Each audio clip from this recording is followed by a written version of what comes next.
Excellent. Happy new season, Carlos. Good to see you again. Are you ready? It feels like a very different season going into this one than last time. Proper pre-season, lots of time to work with your players, people put together early. Are you pleased with how it's gone over the last few weeks? Yes, I think the pre-season has been totally different because we could accumulate enough weeks of work, working with one big group of players from the beginning. So we have to analyze the pre-season before to arrive to the CAC game or to this game. It has been a positive period because we didn't lose players for any injury reason. We didn't be working with players that they arrived to the pre-season with the injury that they had before. So during the pre-season, we didn't find any injury, and it was positive to work with the players. Then we have enough weeks to come work with them. The only situation that were difficult to manage is the COVID, because we know how difficult is COVID. We know that COVID continue being part of our lives. Then is the only difficult situation that we need to face now. How much of a problem is COVID for you at the moment? We know a couple of players had a problem. What's the latest situation on that? We are expecting to some results because some of the players that they were playing in the previous game, they have, or some of them some symptoms, or some of them some tests that create some doubts. We are waiting to the result that we, during this afternoon today or the evening today, we'll have the confirmation, and we hope that to be the less, to don't lose any player on this situation. But if we need to lose, we need to fail. But I think during the day of today, we will know some of the results. Can you tell us how many players are possibly affected, or the names of those players? Not yet, because we don't know yet about the results. I cannot give you any confirmation because we didn't have any confirmation yet. We need to wait until maybe tonight or this evening to know exactly the results, and depending on the results, we will prepare again tomorrow. How difficult does that make your preparations then? Would you have told the players by now who was starting on Saturday, and have you had to delay that because of waiting for those results? It's a challenge. It's a challenge for everyone, but it's a challenge that we need to have the habit still. Unfortunately, still we need to have the habit to live with, because it's clear that until everyone have the second vaccine, the situation is not going to be close to be under control of the situation. So we know that, of course, our players are young players, and the young people is the last people that is receiving the vaccine. So I think until all this process start to be under control, all the games, all the teams are going to live and are going to be managing this type of situations. Well, hopefully it doesn't affect your plans too much. Opening game then away at Derby County. They have a lot of their own problems at the moment. How difficult is it to prepare to face a Derby side when they are such an unknown quantity? I don't think it's difficult. I more or less can predict the players that they can play, because they were playing that majority part of them. Only one central back was not involved the last year. Only Kasim, that is the player who's playing now as a right central back, is the only player that was not involved. He wasn't involved the last year in the game. But from the keeper to the right back to the left central back, the two positional midfielders that they have, the Lawrence playmaker, is like, there are many players in the team that I don't have to talk about them, because they have been very important players for the last year in Derby. And at the same time, they have Jovia, for example, one player that they signed the last year, who continue playing, or the striker who scored 8 goals in the championship. So sometimes I understand that the different clubs are living different type of situations. It's not an easy situation for Derby as a club. But if I need to analyze the Derby squad, that this is my target, analyze the player that they have available, I only find one player without experience in the championship. If they analyze our team, they are going to find the same, because Cole is a player that will play, and he's a player that is young and didn't have the experience in the championship yet. So I think when I'm watching the squad, they still have players with enough experience in the championship that are going to make that our preparation need to be with the highest level of our focus and concentration. Does it almost make them a more dangerous opponent because they are going through difficult times, and sometimes that can bring a squad together and make them more determined? I think they are going to be difficult in any of the circumstances, because, like I told you, if I am watching one team that is maybe under 23 with every player without experience in the championship, I tell you that can be one situation that they don't have the habit to live. But when you are watching the first 11, that is the more probably first 11 that they can use in the next game, I am watching that they have enough players with experience living this type of situation. And like you say, sometimes the difficulties create one different atmosphere that can help the team, but we need to create, my concentration is just to create our atmosphere, our mindsets ready to be the more competitive team that we can be, because this is the thing that we can control, to be ready to prepare our minds in the highest competitive option that we can prepare. We were excited to see a little bit of Danel Sinani, who's joined you recently from Norwich. Is he ready to start a game, and potentially what could he bring to the side?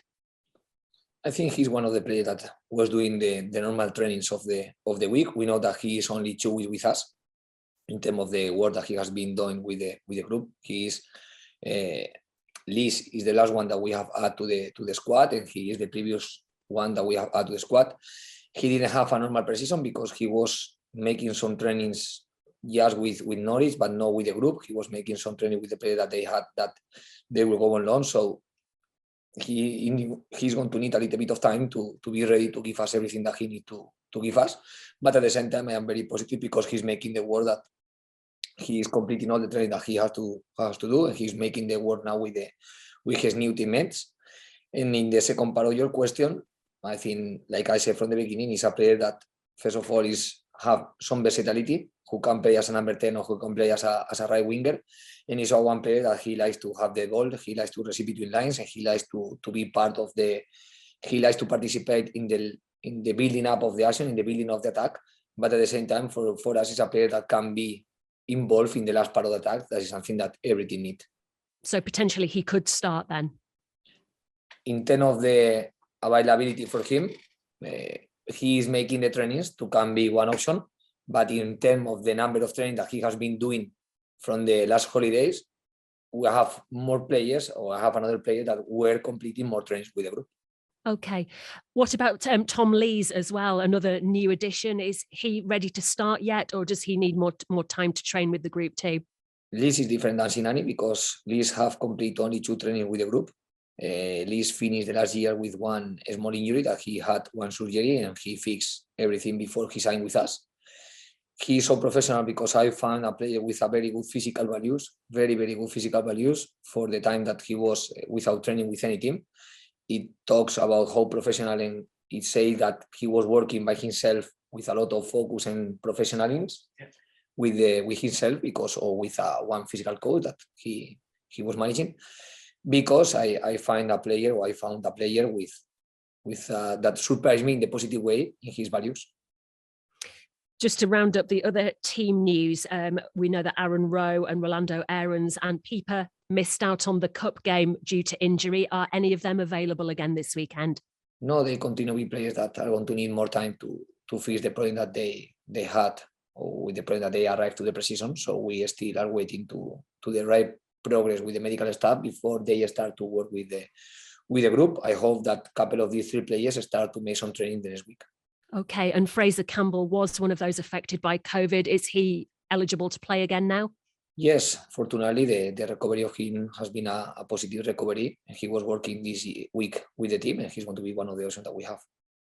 We have to ask about the ongoing transfer speculation surrounding Lewis O'Brien. Can you confirm whether Leeds United or any other club have made an official bid for Lewis? I cannot confirm because I am not part of this negotiation never with the club, or I am not part of the other clubs. So I'm never part of any club. So I only have to be focused in O'Brien as a player that, like I always say, I understand every interest in him from any club, because I know how important he was the last year. I know how young he is, and I know the potential that he has as a player. So this situation, from the beginning, I say that I understand that any club can be interested to have one player like him. But during the players here with me, I will be working with him. He's a very humble player. He's a very good professional player, and we don't have any type of problem because for us he's an important player. But I understand always the interest from outside. I'm sure he's very aware of all the talk around him as well. Would you have any hesitation in selecting him while there is all this talk surrounding interest from elsewhere? No. I think he's a player, a very good mind player, that he never going to lose his focus, his concentration in the play like he is. Finally, from me, where should Huddersfield Town fans pitch their expectations for this season? What would be a good season for Huddersfield Town? I think a good season is the season that you are being competitive all the games that you play. We will try always to be the more competitive that we can. We always try with the play that we have available, try to show our best level, try to show our best values. So the positive for me that the fans need to expect is to see one team in the pitch that when they are watching on live or when they are watching the TVs, they feel that they are watching the team that they expect to watch. So this is for me the first step, is that performing the way that we have to perform. We want to be one team that have in many moments of the game control of the game, control of the ball, even knowing that some of the opponents that we are going to face, like for example, Derby County is one team that they want to have the ball and they want to attack too. So in some moments when we don't have this ball, we need to know how to defend. When we don't have the ball, we need to know how to make the pressing, trying to recover fast the ball, because we are one team that we want to have the ball, and with the ball, we need to be able to create a chance. So more than be thinking game by game, I don't think is anything positive for us and for the fast neither. The most important thing is that when one Huddersfield Town is watching the team, they feel recognized, they are watching, that they feel part of this, and they are happy with the performance of the team. That's great. Thank you, Carlos. Good luck on Saturday. Thank you very much. Thank you, Catherine. Dave Hartrick, we'll move to you, please. Steve's going to ask the questions because I'm not good enough to type and ask and listen all at the same time. Thank you. Stephen Chicken, we'll move to you, please. Hiya, Carlos. How's it going? How are you, Steve? Yeah, good. Thank you. Romani Edmonds-Green has headed out on loan. What was the thinking behind that decision? I think it's a positive movement for us as a club. We understand that he is one of our more talented players. He was playing many minutes the last year in the Championship. And we know that for his age and for his background, he's a player that still need to have some experience in the high level of football to continue develop him, because we know that he's a player with a lot of potential, but with still skills to improve. Analyzing the squad that we have right now, as a club, we think that the best for us as a club, because he's part of our club, is to continue his progress, his develop in making a loan that allow him to continue playing many minutes, to don't miss any type of competitive situation, because what Edmond Green needs to arrive to achieve the level that we know that he has is to play many competitive games. Does that suggest that we might expect to see a lot of Matty Pearce and a lot of Tom Lees in the season ahead? Yes, I think both players, we have signed these two players because they have or they have one experience with, or they have more minutes in terms of experience that they have that Edmond Green, because they are different age.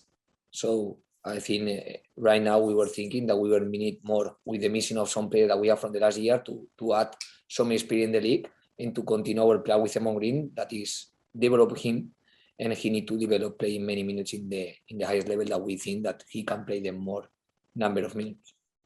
It's a bit of a change from last year, where last year I think there was a lot of talk about having try to bring through the best players from the academy and get them a lot of minutes. This year, it seems like there's a bit more of an emphasis on having that championship experience, having more experienced players. I think the last year, for example, talking about the central back, we have a Schindler who had many experience in Premier League or in Championship, Stillman too, Elfie, who we knew that would be complicated, and Kio.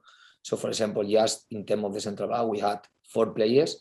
But if I don't talk about Elfie because we knew that he was injured, we had 3 players with many experience in the Championship. That is something that is necessary to have in one team. This year for me was different because any of these 3 players or 4 players continue with the team. So I don't feel a high change in the philosophy of the club. And after, you as a club need to analyze what is your structure. We know that we have young players that the friendly games that they are going to play with the B team are not going to be enough demanding for the experience that they are, or for the growing that they have. So for me, after the experience that some of them have the last year in the Championship, we understand that they need to continue growing, they need to another step. And when you are watching that the first team for the position, for the play that they have to compete, you have doubts about the options. We think the best thing as a project in the club is to give the more number of minutes that they can in maybe in another competition, in another team, making the loan. So for me, our structure now allow us to be stronger, because if you have the B team, you have the first team, and in between you can find any loan that can be very competitive for this young player. For me, this club is growing in the right direction. That is in the direction that I believe. Another player we've not really seen much of is Danny Grant. What's his situation? Is he in contention for a first team place? No, Danny Grant was one of the players that started to make the precision at the beginning with the first team, but unfortunately he had one COVID. He was one of the players with the COVID that affect more than other players, and unfortunately he was stopping during one long period of time. He has come back this week to make normal trainings with the B team, and now he's going to need to make the precision, but we know that he's one of the players that are going to be ready to be in between, because we know that the level of the B team is going to be enough for his develop, because he didn't have this experience because of the injury the last year. And still, every time that the first team need one player in his position or for the training or for the games, he's going to be one of the players that always will be in between, because he's one of the talent that we have in our academy. And the Sheffield Wednesday game, what did you sort of take from that game, and what have you learned from that going into the championship season? First of all, for me, it was a very positive experience, because I think to live again one situation, to live again, to be in a real stadium again with a real crowd, with the footballs again, with the fans. Sometimes football is different. It's like another sport. So it's not the same when you are playing away with fans and when you are playing away without fans. It's just totally different, because you need to manage another moments, because the crowd help you to move in one direction, and you need to be facing this type of situation. So for me, this game was the perfect game before to start the competition, the league, because allow us to be very focused in the cup, one competitor that we wanted to keep playing. And fortunately, because the performance in the team in some of the moments allow us to keep playing, and allow us to start the league with a good experience before the next game that we are going to play against Derby. And are you confident that the goals are going to start coming? Obviously, defensively, good to get a clean sheet. Lee Nichols in the shootout as well, very positive, but still no goals. I say still, it's only the first game. But you told me something that is right. It's like still no goals and we didn't start yet the league. So I understand that sometimes we analyze. It's true that in the precision, I don't know the goals, but it's true that versus Fleetwood we scored one goal, versus Norwich we didn't score, even if we have many good chances. Then, and the other day in the last game, you can understand all the precision, but for us was official. We weren't able to score, even if we have some chances that were very close for me to score, because O'Brien in one opportunity was very close to score the goal. Sorba Thomas in one counter-attack, he was very close to score the goal, and a couple of times Rhodes and more situation of set pieces. So for me, the most important thing in the team is to create the chances, because we know that the more chances we create, the more options we are going to have. And after, we know that the goals are key in football. Don't concede goals, and concede goals give you the 3 points. So every week we are going to be very focused to try to avoid opponent score the goals, and every week we are going to be focused trying to create the more number of chances that will allow us to create the goal or to score the goal. I think with Lewis O'Brien, I think fans would understand that after the last 2 years he's had, that the Premier League is going to be interested in him. But I think people would like to know, is there a plan to replace Lewis O'Brien if he were to leave the club? Are we going to see the midfield improved if he were to go? I think the first thing that I'm going to talk about O'Brien, I'm going to link with the question that you asked me before. For me, O'Brien showed the right way to develop sometimes the player. O'Brien was all the year playing with me in our first team, of course. The previous year, he had a decent number of minutes for me before we arrived to the club, competing in the championship. And the previous year, so 2 seasons ago, he was competing in League One with Bradford, having this experience that sometimes the young players need to finish his develop to be ready to the championship. So this is one point that the situation or the experience of O'Brien allow me to put the sample of the question that you gave me before about the change or not change of the club. So, for example, the development of O'Brien is one of the consequences of a good decision in terms of the develop the players. Now, the second part of the question, I cannot give you the answer because O'Brien is our player. O'Brien is an important player, and everything that I have prepared so far is with O'Brien and with another players in the team too. And always, as a club, and always as a coach, we need to be ready to face any challenge that appear in football. Yeah. Okay. Right. I think that's all from me. Thanks, Carlos. Good luck for the weekend. Thanks, Stephen. Stuart Rayner, we'll come to you, please. Carlos, you mentioned there to Stephen that it's a different game with fans in the stadium. Does that change how you ask the team to play in any way? Not really. It changed, like sometimes you are going to be facing situations that in the last year or in the last year and a half, you weren't living. So, because if you are winning one game, you know that in some moments, the opponent are going to try to change the result, and with the fans, with the support, with the crowd, you are going to sometimes have the feeling that you need to keep more pressure and the opponent is making more things, sometimes because the noise, and you need to be able to continue be focusing the game and to continue analyzing, understand which situation you need to solve better. That's why for me it's really, really, really nice to start the league now with all the fans, with all the supporters of every team, because it allows us to be living the games that football is created for this type of situations.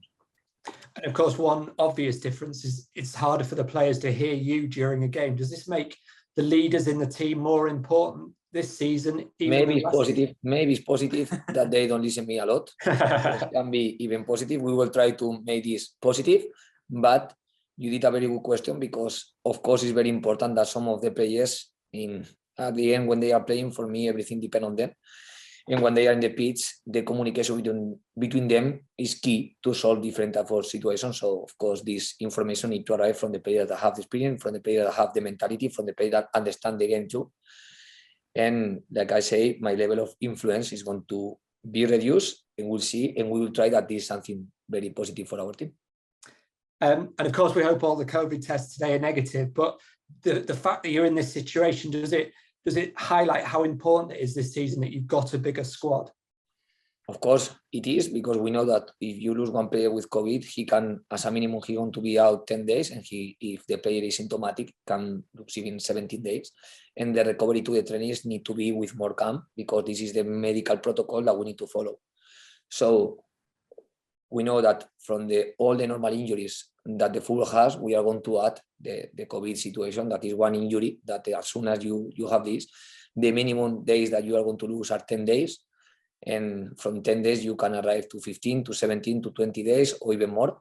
And we never know how this can affect to the level of the normal performance of the player, because the different COVID have affected more to some players, have affected less to another players. So if another challenge that the football need to be ready to face.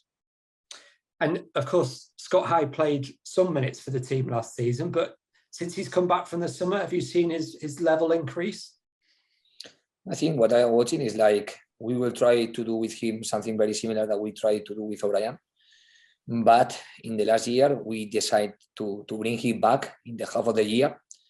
In this second part of the season, he had some experience, he had some moments, but any of these moments was enough important, because he only was in the first season of the team in the last game against Reading of the last year. But it's true that he has started playing right now, and is one of the players that have to be ready to help the squad in any circumstance, starting or from the bench. But I mean, so sometimes young players can come back after a summer and you can really notice a difference in them. Is he at a similar level? Has he kicked on physically or in terms of his football? I think the better of Scott Hyde is going to arrive with the more number of minutes he play with the first team, because he's a player that is not negative, that I didn't see any change, because it says that the player arrived to us with a good level, and the player continue showing for me this level. Now, for me, the clear improvement of Scott Hyde is going to appear when he had more minutes in the Championship. Fair enough. And just in terms of the loans out of the club, I know clubs nowadays do a lot of work in choosing the club that they loan a player to. Are you involved in that process at Huddersfield? Always we are analysing. Always with Libron, with his people, we are analysing the projection of the academy players, the possibility of minutes of the first team, the demands of the beating games, to make the best decision that we can make. I just wondered if there was anything, any reason why you felt Rotherham was the best club for Edmonds Green. Anything about the way that club is run? I wasn't involved in right. The decision of the club. I was involved in the decision with Green, because I think it was the best step that we need to arrive. And after will be more reasons that I cannot give you the answer about why Rotterdam, why no another team. but I understand that Rotterdam is going to be one of the strong teams in League One, and I feel 100% that is going to be a very positive experience for Emo Green. That this is exactly what we need as a club. Excellent. Thank you very much, Carlos, and good luck. Thanks, Thank Stuart. you. Alfie, just check it, mate. Yeah, just a quick one from me. Just looking at your starting 11 from Hillsborough last weekend, Carlos, it seemed very strong. I just wondered whether that was sort of the 11 that we're likely to see, something like that in the opening weeks of the season, and just if anybody, the likes of Sorba Thomas coming off the bench, have given you a little bit of a headache heading into this weekend. I think, like I said, for me, it's very positive to have players in the bench that allow the team to continue being strong during the 90 minutes. Sometimes the people is watching just, and I understand this, just the formation, just the first 11. But for me, one team need to have the balance between the first 11 and the players in the bench. And for me, the players that start one game in the bench are going to be very important players in the year, and sometimes very important, or not sometimes. Or every time the players who play are going to be very important. We're going to have many options to be important players in the game that they are too. So for me, one of the best things that I, for example, find the other day with Sorba Thomas, that from the bench, he held the team to compete well. Not only with him, with Roach and with Senani. I had the same feeling in the previous week, because even if they didn't play many minutes, Sorba was the one who played more minutes. They were helping the team. And for me, Roach, Senani allowed the team to finish the game with a better feeling that we were having before they were in the pitch. So for me, the important is to have one good and balanced squad where every player can be in the first 11, because it means that the team is stronger. It means that when they arrive from the bench, they are able to make the impact that they have to do. Brilliant. Thank you. Best of luck on Welcome. Saturday. Thank you very much. Thanks, everyone. We'll see the majority of it at the weekend. Thank you. Bye.